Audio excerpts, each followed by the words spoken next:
Works perfectly timed combinations. Look how again the Whittaker makes the use of it.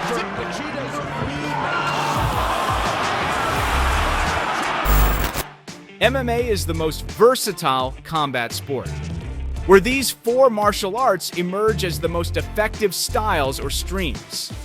If you delve into the history of MMA, there are many great fighters with a strong foundation in karate. In fact, some of the fighters we will see in this video are among the best in history, often dubbed as the kings of karate in MMA. Who are they? Watch this video until the end. Their feet, anything can happen here. Both these guys like to be on the ground. Lyoto Machida deserves the utmost appreciation for his contributions in bringing karate into the MMA fighting map. Machida can be considered the first person to demonstrate the power of karate in the ring, paving the way for other karatekas to join MMA and test their skills against fighters of other styles.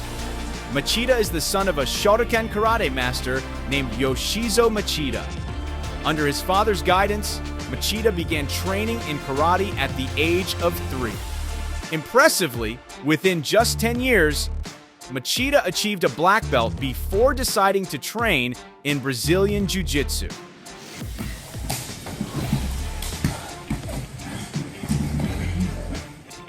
In his MMA career, Machida won the UFC light heavyweight title in 2009 and scored many knockouts with his impressive karate style.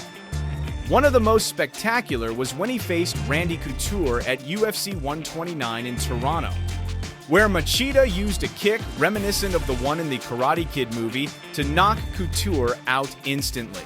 Watch this. He faked with the left and jumped in with the front. Machida's sharp karate kicks were also felt by Vitor Belfort. And most terrifying was his flying knee attack on Chael Sonnen.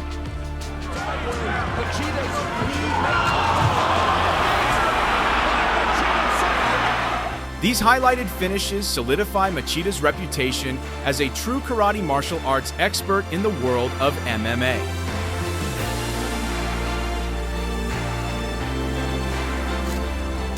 The next fighter known as the King of Karate is Georges St-Pierre, a phenomenal figure who needs no introduction here. He is a former champion in 2 different weight classes and a fighter who always enters the octagon wearing a uniform and headband as symbols of karate. That's some explosive athleticism right there. Georges began his journey into the world of Kyokushin karate at a very young age. At 16, he started training in other martial arts like wrestling, BJJ, and boxing. All this eventually led him to professional MMA competitions. At the start of his UFC career, few could have predicted that this man, referred to as GSP, would become the best. However, for those aware of his capabilities, GSP had already shown his insanity early in his UFC career. He even delivered his first brutal knockout at UFC 48 when facing Jay Heron.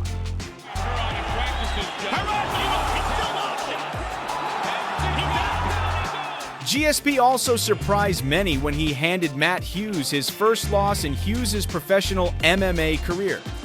GSP ended the match with a head kick that smoothly sailed to Hughes' head, knocking him out. Long jab of his own.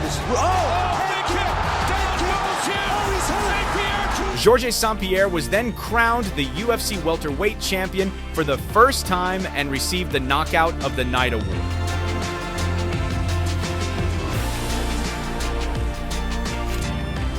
Just by looking at his stance and how he moves in the octagon, you might already tell that Stephen Thompson is a fighter who implements karate well in MMA.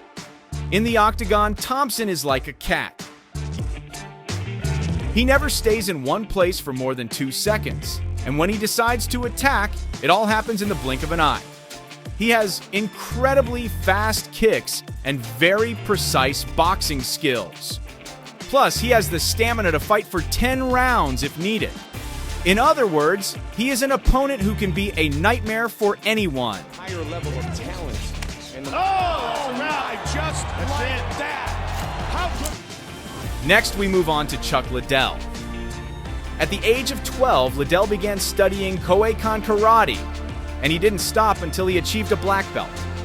Liddell then started training in Kajukenbo, where he also earned a black belt. Like many karatekas before him, Liddell competed in kickboxing and managed to maintain a record of 22 wins and 0 losses.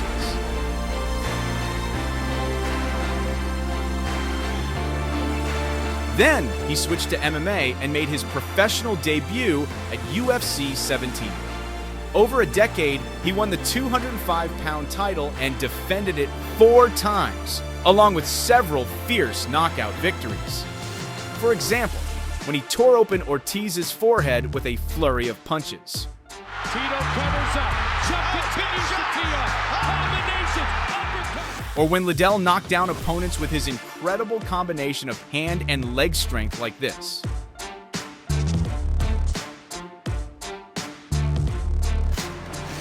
A fighter who never strays far from his karate roots is Robert Whittaker, who began training in karate when his father enrolled him and his brother in a Goju-ryu school in Australia.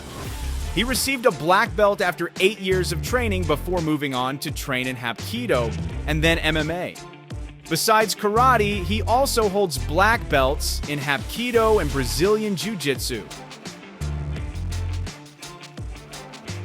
Whittaker is a UFC veteran and former 185-pound champion with a very unique fighting style. In the octagon, he always adopts a wide stance, keeps his hands low, and prefers to attack swiftly. Perfectly timed combinations. Look out again. The Whittaker makes the use of his distance. His kicking game might be the best in the UFC, and he does an excellent job using his legs to create angles.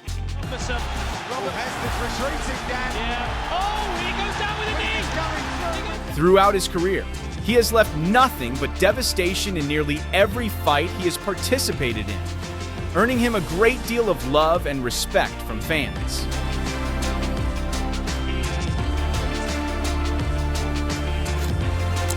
Frank Mir is perhaps the most underrated UFC heavyweight champion of all time.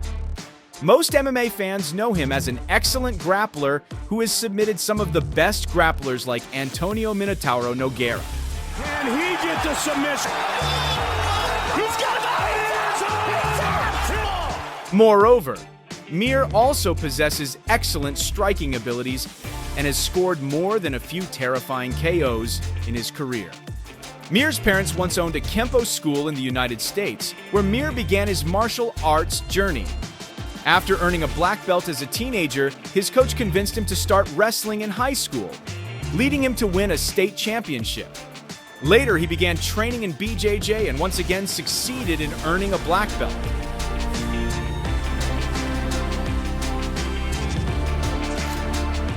Lastly, there's Guy Mezger. Known as the Sandman, Mezger is one of the early pioneers of the UFC. The most memorable moment in his career happened in 1997 when he defeated the great Tito Ortiz at UFC 13 to win the light heavyweight tournament. The shot, something we really haven't seen him do. And now Ortiz goes down. And he's got it fair. He's tapping out, and Mezger wins it. Although many fight fans associate his success with his previous kickboxing career, Mezger is also very well known in the world of karate. He is a black belt holder in Kyokushin Karate with an official record of 42 wins and only 1 loss, where 40 of those wins came via KO. Throughout his karate career, he became a world karate champion twice in 1993 and 1994. He's doing great with it. He improved dramatically.